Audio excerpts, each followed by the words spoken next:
So what issues may IRK face if they start charging lower price in the Philippines to generate more sales before the 10% point?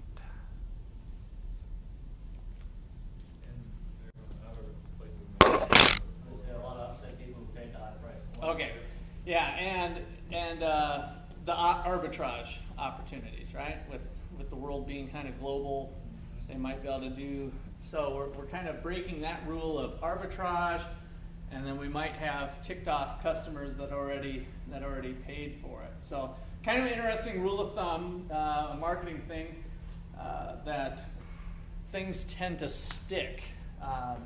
That seems to be more of a human behavior thing than an outcome that we would have predicted in economics, because it doesn't seem necessarily rational. So it's more of a psychological thing when this companies have this first mover advantage that they get into the market and they tend to stick. So that's the dilemma.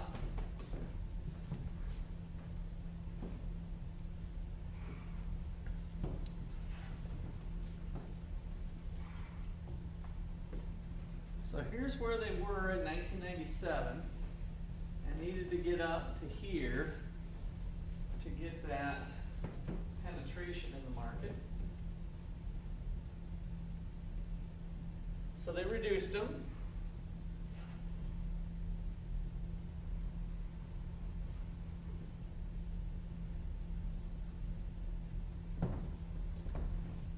Arbitrage kicked in quickly. And then they started a new technology with SIM locks. So what kind of carriers do you guys use for your phones? T-Mobile? Yeah. T-Mobile is what I call it, but yes. Because my coverage tends to mean that I have to stay stationary wherever the coverage is, so I call them T-Mobile. But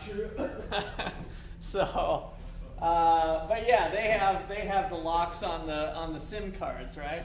So that was a technology that they developed to try to counter that so that they could price discriminate. Turkish hackers broke in no time to the tune of 15,000 phones.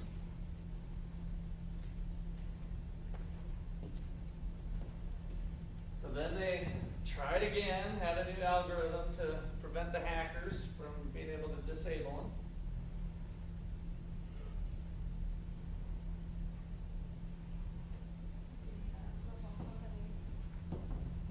What's that? The cell phone companies have certain things too, like that totally lock the phones. Like I can't use a Verizon phone, or you can't use Sprint for any other phone. Right, like AT&T. Actually, this just came up today because my son broke his screen on his phone at. Well, he did it twice. One, he was at church camp, and a girl came up to give him a goodbye hug. And he was holding his phone or something, and she kind of did this and dropped his phone, cracked the screen. He's only had the phone for about 4 months. And it was have you ever heard of a 1+1 phone? Yeah. They're kind of unique. Did you get one, or you saw one? Or Aruna. Okay, so yeah, Aruna has it. So Carter and Aruna, I think, are the only ones in Ottawa that I'm aware of that have them. So Carter found, it was kind of funny, Carter found it independent of Aruna. And so did she explain? Is that my? Oh man, I just set up a time bomb for somebody. Oh, we got ourselves an ethical dilemma, people, don't we? All right, we'll talk about this after the class when the camera's not running here on how we're going to handle this. So yeah, this phone is like better than the iPhone 6 in terms of all its capacity, but it's selling for, he bought it for $350. And it's been an awesome phone. It's got just all the bells and whistles that you want, but some guy in China engineered this thing to be better than the iPhone, but he doesn't do any marketing. So it's on a peer-to-peer marketing, like you have to be referred to buy it. And then they did kind of an auction system every Tuesday. I think that's how Carter got it. It was on Tuesdays you could buy it. But they were literally, I think they came up with some of these schemes because they could not keep up with production. So they limited how much they were so that they were able to sustain their production methods. So he broke the screen. Nobody's ever heard of this phone, so we ran up to Lawrence to try to go to one place, and they're like, sorry, we can't do anything because we only service all the normal phones. So then we went to another place that said they would do it. He just some young kid. I don't think he knew what he was getting into, but he said he'd do it for $130 and with a warranty. So he went right away to the eBay and he's like, oh yeah, here it is. Oh, okay, I got it, and gave us that number for materials and labor. And getting back to what jogged my memory of this is that he had a phone sitting there that was locked by AT&T because they normally do loaner phones, and we have T-Mobile, so he's like, well, this one's locked. Apparently they only allow the original owner to unlock the phone, but you can unlock it, to get back to this long-winded discussion of which is a price discrimination type of scheme, right? Is to have a rule that, hey, we're not bad guys, we'll let you unlock your phone, but only the owner can unlock the phone. Now, why would that make sense on a couple different fronts? Make sure it's not stolen. Yeah, the stolen thing, right? So all of a sudden we've eliminated the incentive to steal a phone if it's only going to remain locked.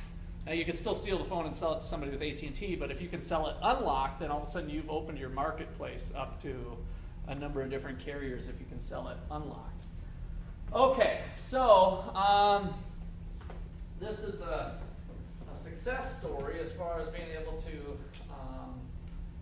price discriminate, and they got their 10% market share. So the Robinson-Patman Act, we don't get into too many laws in this class, but this is one that is kind of related to what companies can do and can't do. And this was a kind of a protectionist type policy that most economists probably wouldn't agree with, but they might be barked at by some other people. So prohibits price discount on a good sold to another business. So what they were trying to do was to protect the mom and pop stores who were facing pressure from big commercial stores that were maybe going to their competitors and saying to another business and saying, hey, I'm going to buy a zillion of these things, give me a cut.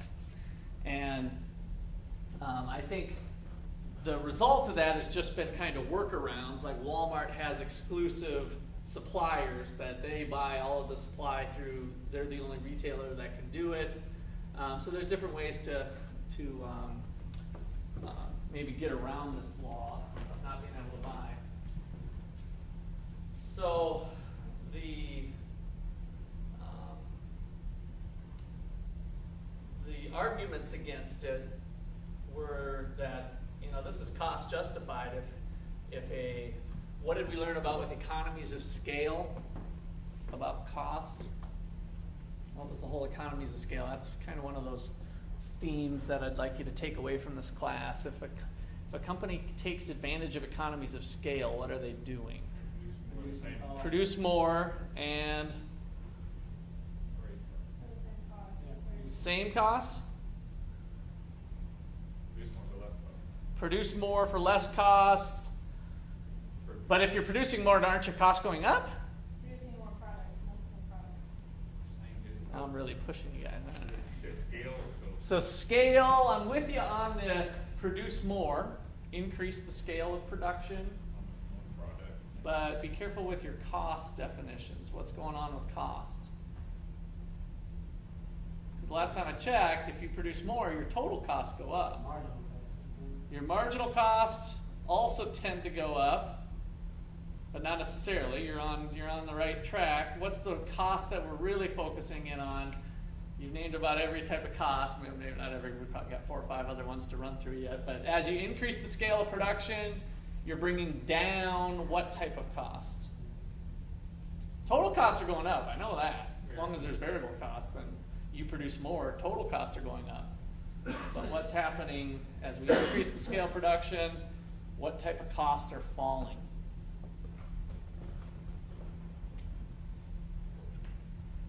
Marginal costs are likely going up or remaining flat. The average cost? Average cost, good, right? So how does the average cost differ? Well, that's just your total cost divided by your quantity. So average total cost is total cost divided by quantity. So as I'm increasing quantity, yes, my total cost is going up, but my average cost per unit is getting cheaper. So that graph was this one, where this is the long run average total cost curve quantity. This is the Walmart idea. As I produce more, my average costs go down because I'm able to economize on some of my fixed costs a little bit better. So, defenses against the Robinson-Patman lawsuit are that price discounts were cost justified.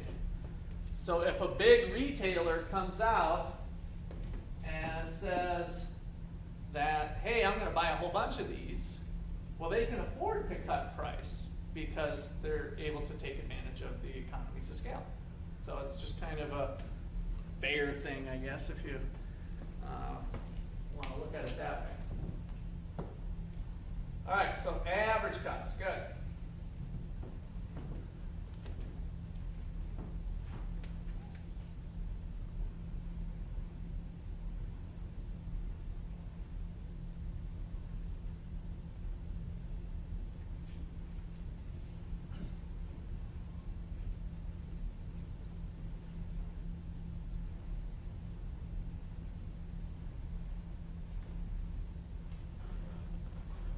So, interesting price discrimination scheme. Let's just let people self-select themselves into places that are higher to pay. So, you guys have been on the websites, right? They're offering different products.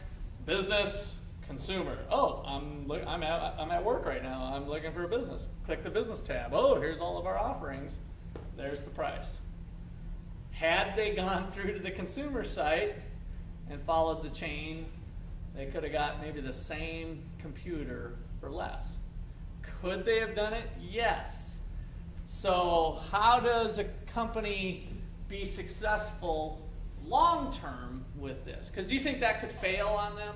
That eventually there might be a blog site set up that says, hey, Good Morning America, did you know that companies are doing this type of thing? And then all of a sudden, all the business people are now double checking the consumer tab and the business tab. So now what would you do to overcome that if you still kind of wanted to do the same thing? You're the business, you still want to do basically what you're doing, but you kind of got burned on Good Morning America, or Barbara, who's the famous journalist busting people, Barbara Walters. Yeah, you got busted and Barbara Walters is on the show with the CEO and really black eye for your company.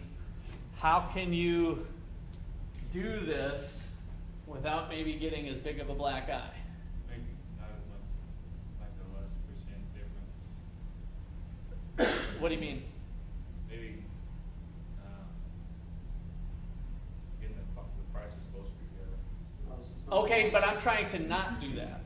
So I'm trying to avoid that situation because that won't be as profitable. So price discrimination is profitable, but we can't have arbitrage. We can't have our business people running to the consumer tab and buying them for that. Otherwise, it doesn't work.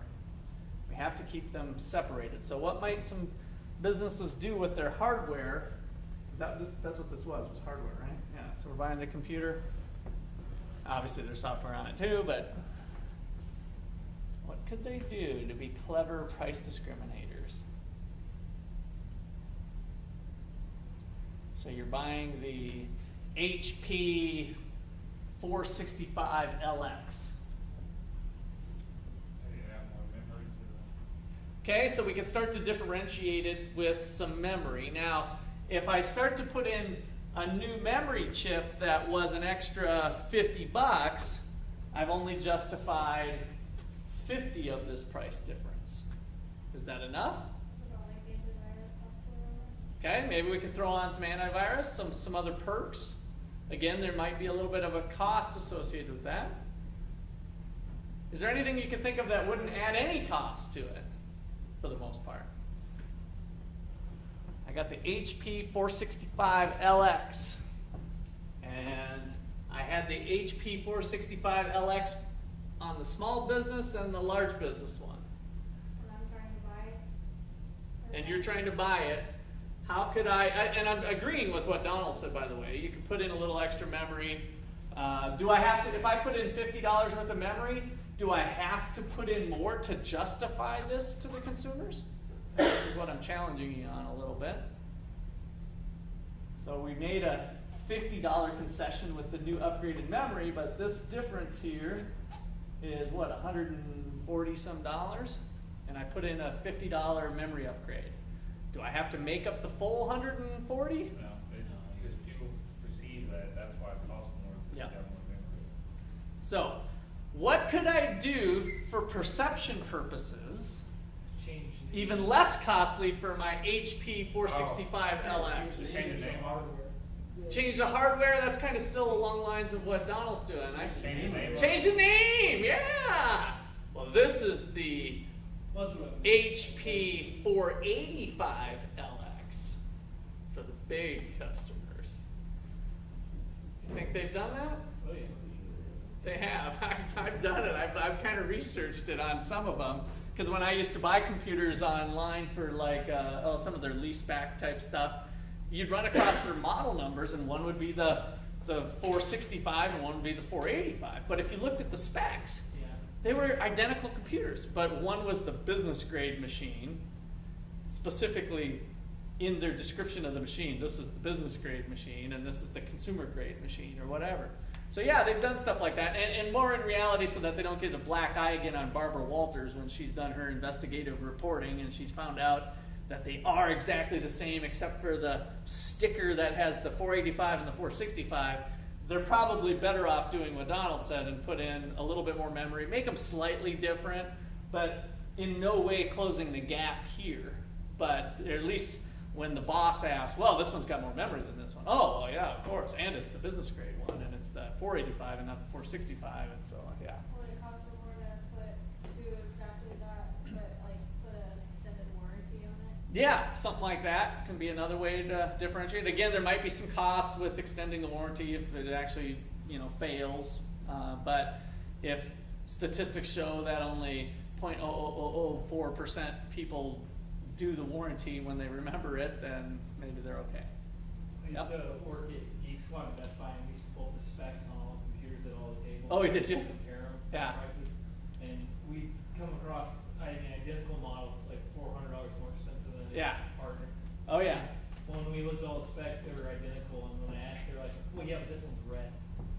right. That's a good example, yeah. And that's true, yeah. You can do totally on colors. And so, to the color change or the fancy, graffiti looking computer was a $10 upcharge and their $10 cost, and they're charging $400 more because then it appeals to the hipster cool kid crowd that is going to use it. Yeah. Sometimes they change the name on the processor, but when we looked at the specs for the processor, it was the same thing, it was just a different name of the processor. Like Same thing, different name there. Yeah, So yeah, quad even 4.2, even though it was already a quad. okay. Yeah, so that can have that's a clever way of doing it. So especially for the naive consumer like me doing the computers, not working for the Geek Squad, yeah, if I know that this one's got the Ultium processor and this one's got the Palladium processor, and I'm not going to dig that deep to know the differences between those two and if they're identical. But we if can you're either- not like gaming or using it for like some strenuous software, it doesn't Right, matter. then it doesn't matter. Yep. All right, so consumers do not like knowing that they're paying higher prices than others. What do you think? Only schmucks pay retail. That kind of ticks you off, right? You kind of start to learn that. So this is something that companies have to take seriously when they're coming up with these schemes, because people can stop buying that brand. It could be pretty serious, and then if it reaches the Barbara Walters level, that could really take down a whole division at a company. All right, so I mentioned this one earlier. What do you do when you show in a box for promotional code? I Google. You Google it. You just start doing it. Once you know, you don't want to be a schmuck if it's just that easy to go get it. And so we just go check it out. I did this. I didn't get it for this. Remember, I went to Vegas for this conference. 2 years ago, I went to the same conference, and they had that promotional code box. I think I was teaching this class at the time too, and I went in, Googled. Freedom Fest is the name of the conference. Discount code, boom, some organization was offering their people a special code of $100. So I saved $100 by entering their code into the pricing. They must have got wise to it because they didn't do that. They didn't do that again this year. So, all right.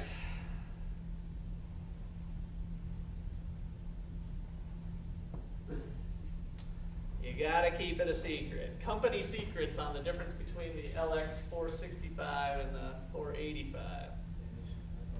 All right. This is kind of an interesting one. Let's see what time is it. Yeah, we got it. We can just kind of blow through this one. So we had a conference, 3-day conference. 90% of the attendees, same city or surrounding region. Foreign participants, of course, have greater travel costs, longer times, travel visas. So to increase attendance, they proposed reducing the price to foreign participants. How did they prevent arbitrage?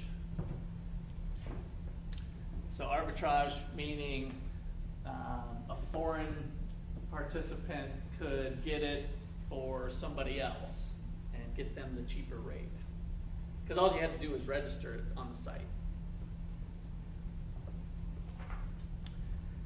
Any ideas? So we got 90% of our conference attendees are kind of right in the local area. And then we've got the foreigners. People are saving money on travel. Yeah. So how are we going to keep the 90% people from getting the foreign deal? Maybe you have to show proof of your Yeah, travel. date of birth, address, Okay? proof of nationality. So we might be able to do something like that.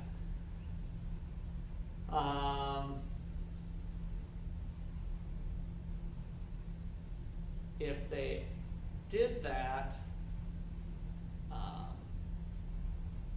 you're saying tie it to that specific person so that they had to prove that they were from another country. Okay? Yeah, that could be one. This one, I think they ended up, I gotta look at my cheat sheet, but I think they sent the mailer out to just, they didn't advertise it wide. Yeah, they mailed all the conference material to the foreign address and did not allow on-site registration. So the people registering had to mail it in rather than doing the on-site one. And so they kept it totally hush-hush. They didn't put that online and market it that way. Okay, let's see.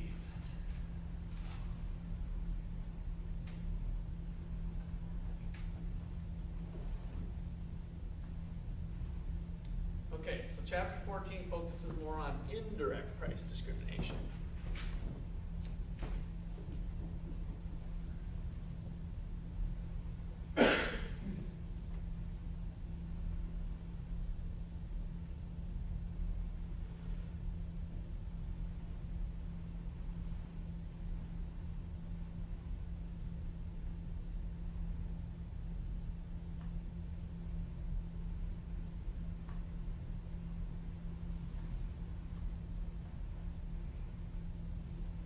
Anybody buy an iPhone that time frame, or do you remember that controversy? I kind of remember that.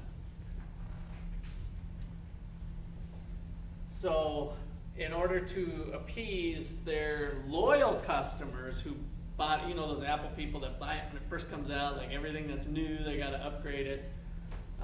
They ended up giving $200 rebates to all of those. We're talking millions of dollars because of that little mistake of thinking, oh, let's just cut price. And because one of the things, you brought up clothing stores, they do this too.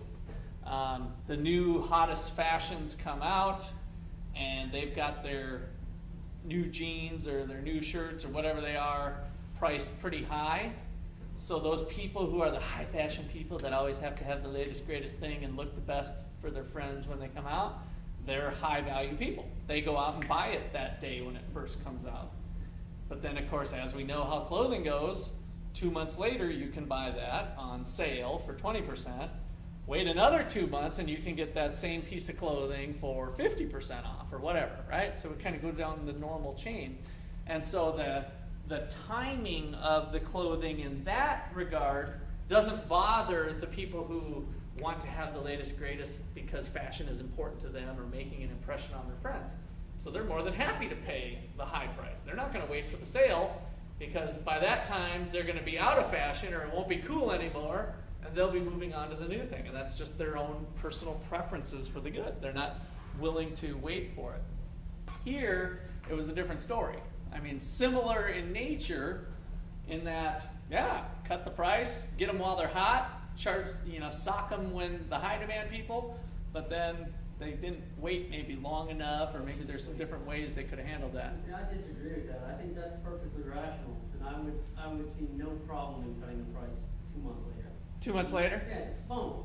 You're paying that much out of pocket to begin with. I mean, that's your own stupidity for buying it that early. So that's one problem that they face, similar to our airline problem, though. So if they made this a habit of always cutting the prices, People will wait. 2 months, then people will wait, right? People will wait. So I know, but that's going to destroy the purpose of the price discrimination scheme in the first place. See, with iPhones, I would disagree with that. It's such a well-known brand name that people are always after. So do you think they made a mistake doing this? Doing the rebates? Absolutely.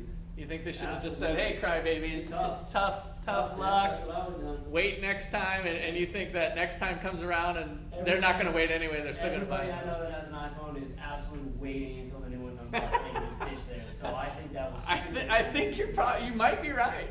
I mean, you might be right. Maybe not in 07. Possibly, yeah. Nowadays, they probably could get away Yeah, with it a lot. yeah. And that does change over time. You're absolutely right. And valid point. The 07 might be a little different, but I mean, even then, it's still such a big name. I think even back then, that that's all my friends would do. That's why I never did it. Right. And that's one of the reasons why I never, and to this day, never buy Apple products. It's just because of the reputation when I was a kid. Yeah. People would dump their phones to buy new ones. What are you wasting your money on? I don't value it at that much. So Right. That's why I never bought it. Right. And you're willing to pass judgment on them and tell them. Yeah, that's what tell I them did. your That's opinion. ridiculous. You're spending arm and a leg for a phone every Yeah. half a year. No, I totally agree with you. I think so. You think they kind of chickened out. Yeah, well, they absolutely did. They thought their whole company was going to come down, and unless they satisfied the whiners. Mm-hmm. So what do you think? So the whiners were there. Does everybody agree, or what do you think is the right amount of time? The right in the sense of, if they waited longer, there would be less revolt. Well, they come out every year, so I'll just say halfway through the year. Yeah, 6 months. Halfway, 6 months, yeah. So maybe instead of 2 months, they should have waited a little. 6 months, they. Or maybe if they would have just cut the price down to the $4.99, which is what more that they discontinued was. Right. Instead of dropping it even lower. Even lower, yeah, maybe something like that. So anyway, they chose to just patty cake everybody and lick their wounds and fight another battle. So what did they come out? So I don't know if you heard but Apple profits were way up this quarter, and I Was it the Apple Watch? hesitate to give you. Yeah, apparently the Apple Watch must have really been a good thing. So I think that is kind of a different. You don't know about the Apple Watch? What cave do you live in? Are you kidding me? I mean, I don't know much about it, but yeah, that's been the latest thing. So, does anybody know how much it costs? Like It depends which one you get. $350 or three? But How, it's, how much? I mean, you get one for like $275. It just depends which one you want, what kind of band you want. Right. And so yeah, that gets into another price discrimination. You brought up the color. Yeah. Yeah, so it depends on the band you The get, gold, and it's $100 difference in the thing. Yeah, you can get them with gold. You can outfit them. Okay. Yeah, and I think there is no. I take that back. I think it's all cosmetic. I saw a little blip on this. I think all of the iWatches are all identical in terms of their functionality. Like no memory differences, no speed differences, no nothing. They're all identical except for cosmetics, and then that drives these $100 price differences on whether you want. $100. Like the stock model is just like, let's say, I don't know, a silver wristband or something like that. And then if you up it, then you're customizing it, and you pay I know for real, yes. $100. But going back to your Apple crazy inelastic demand concept, their profits are way up. And I know some people thought, oh, is this iWatch thing, is anybody going to even want this thing? You know, it's kind of weird. The screen is really small. I heard some criticisms on it. Apparently it's worked. And are those complements or substitutes in? They're complements, right? So now they're able to, instead of coming out with a, we kind of got, it was always the same routine. Steve Jobs would come out with the new iPhone 3, iPhone 4, iPhone 5, iPhone 6, and this is how great it is. But I think it started to lose its luster, like how much better can you actually make this thing? Pretty clever, come out with a new device and actually sell the public on it. People were really questioning whether this thing was going to fly. Apparently, it's been successful. Samsung flopped. Samsung tried it. Yeah, other companies have flopped with similar, and then they had the Google glasses that those have flopped. I love that super. I know Samsung has the thing with the washer and dryer. Yeah. And they have a fridge too. That's tied in with a Yeah. computer on it Yeah. and a TV. I mean, I've seen them with And then you TVs. get a text message when your laundry's ready to be switched over from the washer to the dryer. Oh, is that right? Yeah, they have everything. Yeah, fridges and all. Yeah, all the Wi-Fi enabled stuff is getting up there. So yeah, all of that's just Crock pots. cutting edge.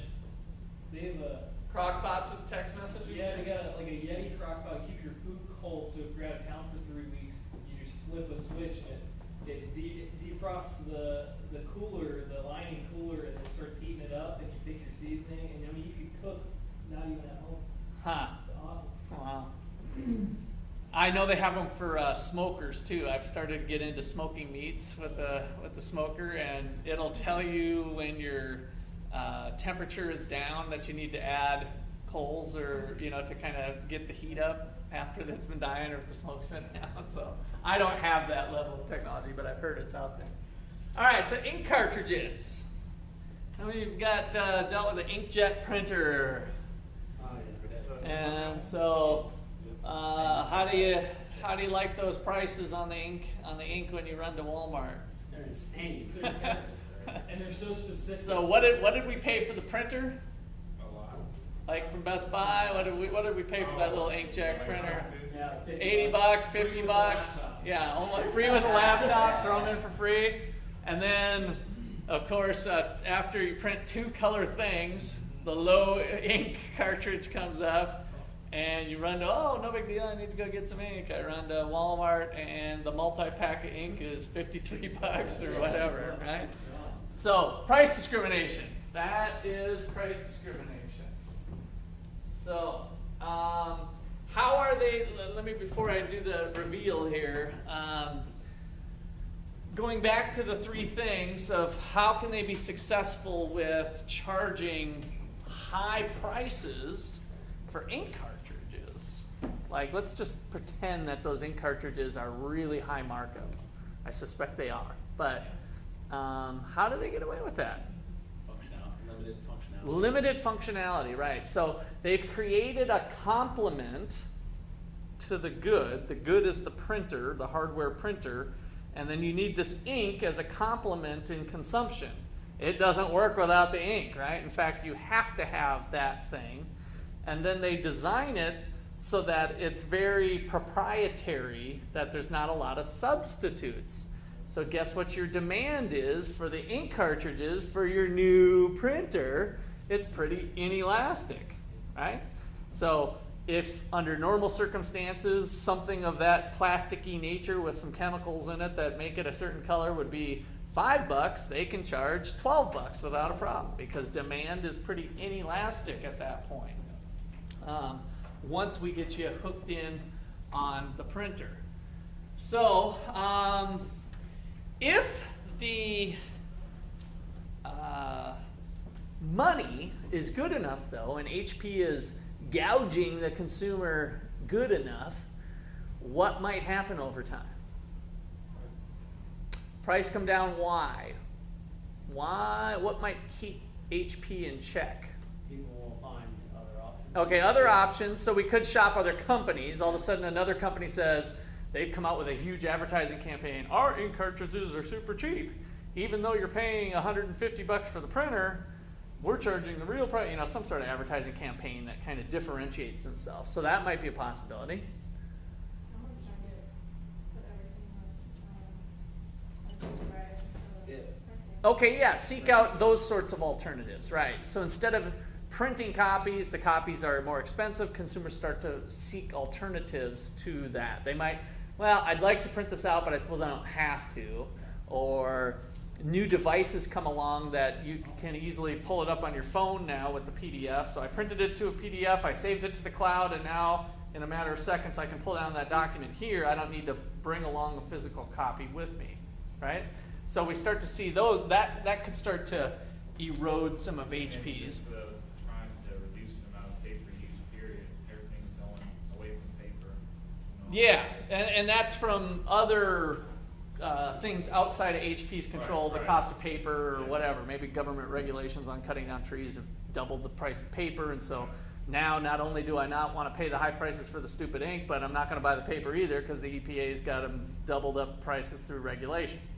Something like that. I'm kind of weaving my own little story as we go. But okay, and then we could have the refillable ink cartridges, right? So we kind of had it proprietary, but some engineer over in China, like the phone example I was given, was able to basically replicate the HP technology with a knockoff brand that can be cheaper. So how proprietary do you got it? Can we make them refillable? Did you ever see those ads with the syringes that you can actually refill the ink cartridge? Oh yeah, there was refillable ink cartridges. So lots of options that might be up there. But it's kind of interesting to look at the data. Look at the data here. 10 billion worth of printers and 12 billion in ink cartridges.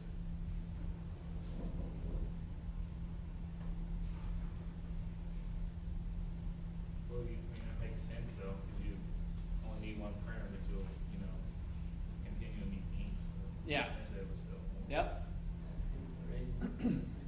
And again, you got to somehow make it proprietary. The other thing that, under these circumstances, they were able to do is that if they had a big price for the printer and small ink cartridges, it's easier to pass along the consumer these little nibbles. It's almost like a monthly payment. Oh, I gotta go run to the store for ink cartridges. Well, it's only $15. Well, it's only $15, right? And so one of the things that affects the price elasticity of demand that I don't think we spent too much time on, but I think it's covered in your chapter, is the fraction of income that's spent on the good. So if it's a big ticket item, as far as, let's say, the average person here in Ottawa, or average household has a $43,000 median income or something, if we talk about doubling the price of bubble gum from 75 cents to $1.50, even that person at median income might just still buy another pack of bubble gum because it's relatively a small little nibble. And so compared to bigger ticket items like a flat screen TV or something, I can't double the price from $200 to $400. There might be a pretty large impact on somebody's budget that way. So the fraction of income that's spent on the good does play a role, and so that's part of this. If we can keep that ink cartridge lasting a month or 2 months or 3 months or whatever, then to the consumer it's only an extra $15 at that point in time. And so mentally, that's a little bit easier to swallow on the budget as you go along. So, razors and razor blades, those are insane. Has anybody tried, guys, they seem to be targeting males more than females with this, but they send you out the razor blades? The Netflix razor blade? Essentially, yeah, Netflix razor blades or something. I don't know, have you tried that, or have you heard anybody do it? I've been wanting to try it because I've had the same razor for years, and I'm just always disgusted to go to Walgreens and pay $18 for a 3-pack of cartridges or something. I mean, it's just ridiculous. Dollar Shave Club. You Shave Club, that's what I'm talking about. pay $6 a month, and you get 4 razors a month or something like that. You pay $6 a month. Well, luckily I don't have too full of a scruff, so I just keep using mine until I'm basically scraping it, until I'm bleeding like somehow, and it's just, if I have to do it 5 times to get my little bit of stubble off, so I complain even still, and I don't go through razors, but some guys, like you guys both have kind of thicker beards, man. If you, Too expensive. yeah, if you start shaving that, I mean, you burn through blades pretty fast. So, but I think the ladies spend about the same on blade refills too. Although that'd be an interesting one. I'm not sure if it's the same. I like the men's razors because Do they ya? seem to last longer. Oh, okay. So and is that disposable or the ones that are refillables? They're The refillables. All right. So movies and popcorn, all that type of stuff. So here's some numbers to work through. Pricing strategies. So we've got, and we've kind of seen this in other chapters, low value consumers and high value consumers. So strategy number 1, $50 for the printer, $50 for the cartridge. Low value consumer is $100. The high value consumers, they're buying a couple cartridges, they're burning through the cartridges a little faster. Total revenue of $250. Strategy number 2, $0 for the printer, $100 for the cartridge. Low value customer, we're squeezing them for $100, right? We're kind of thinking about how much can I extract from people if I can parse things out. So I'm still getting their $100, but now I'm getting $200 out of the high value people that were willing to pay for it, and I'm making a little bit more money. So that's the concept of why we see companies doing that type of thing.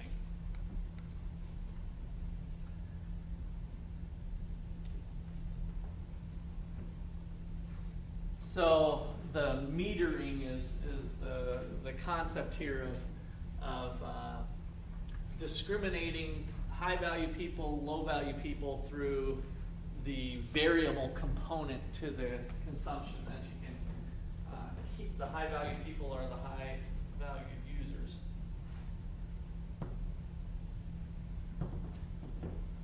A little bit of review.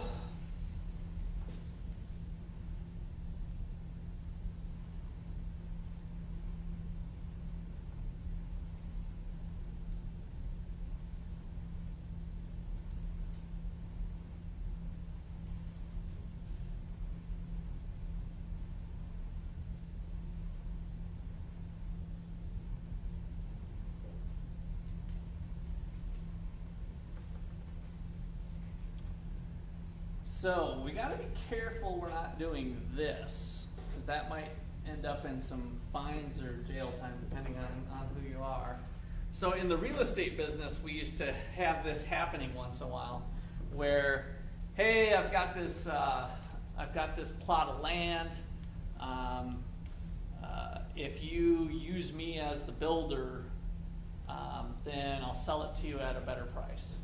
And so kind of tying the two things together, depending on the situation, or if you use me, I had my real estate license, so if you use me as your realtor when you go buy a house, then I'll give you a special price when you sell your house. Now there could be kind of deals similar to that, but if you had a specific in writing that a judge could look at, first of all, it's illegal if you were tying the two together explicitly. So it's always the one where if you do this, then I'll do this for something in the future. You're tying two events together. That's where you get into illegal grounds. And it might seem kind of normal. In real estate business, they had specific examples. Not all businesses fall into that, but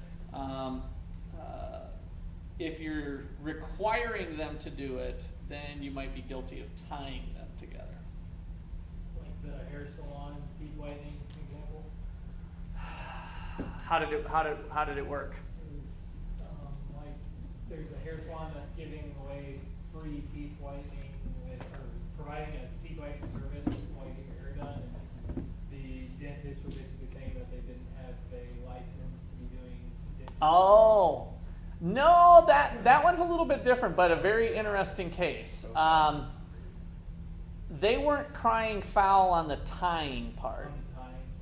So in that case, it was what they were questioning was whether that was practicing dentistry or not by doing the whitening. And so they had never had that practice before, but there's licensing involved. And this happens all the time. You might start to hone into this when you start to hear news things, that an existing industry will cry foul because they've had to pay the government licensing fees to have a certain status or protect their business, because that's ultimately what you're kind of doing.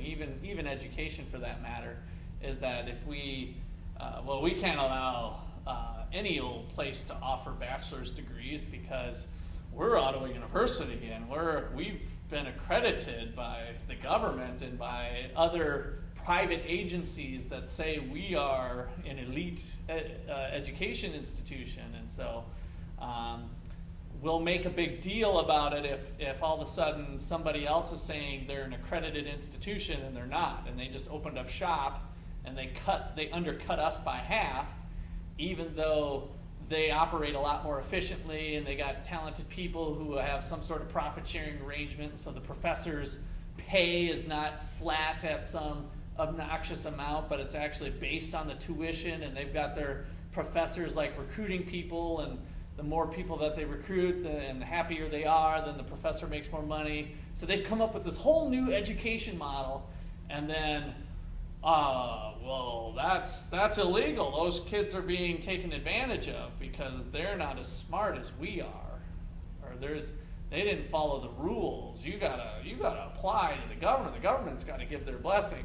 So that's kind of what's going on with the dentist thing, from what I've heard, because that was an interesting case.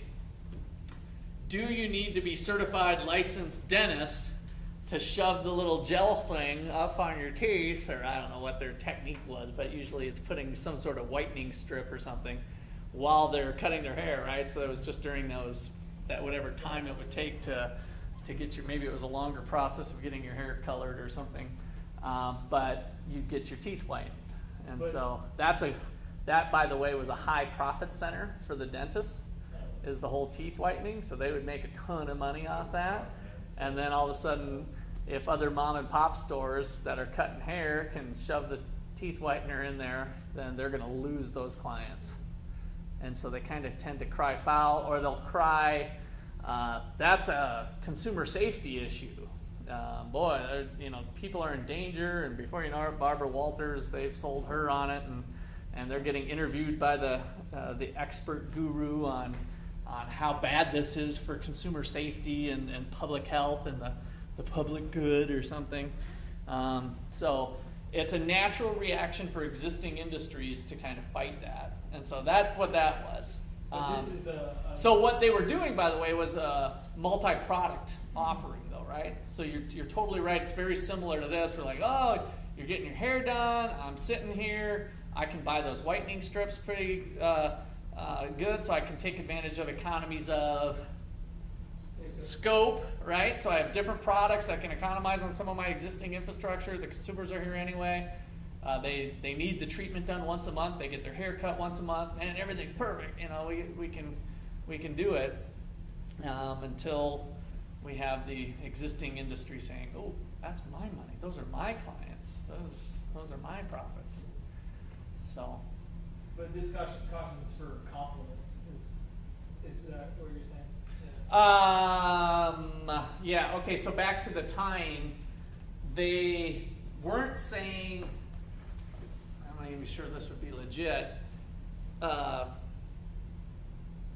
I'll give you a cheaper haircut if you do the whitening process.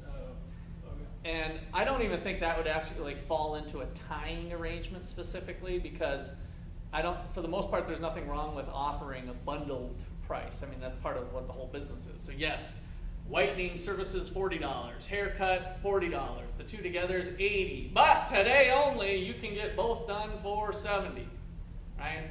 But you do have to buy both of them jointly. That's not tying. So there are some specific legal things with tying. And it usually is something to do with a future act that is uncertain whether they'll do it. So, and back to the real estate example, that was one. I'll sell your house for this price if you use me for a future deal. And that way, if I suck at selling their house, I've tied the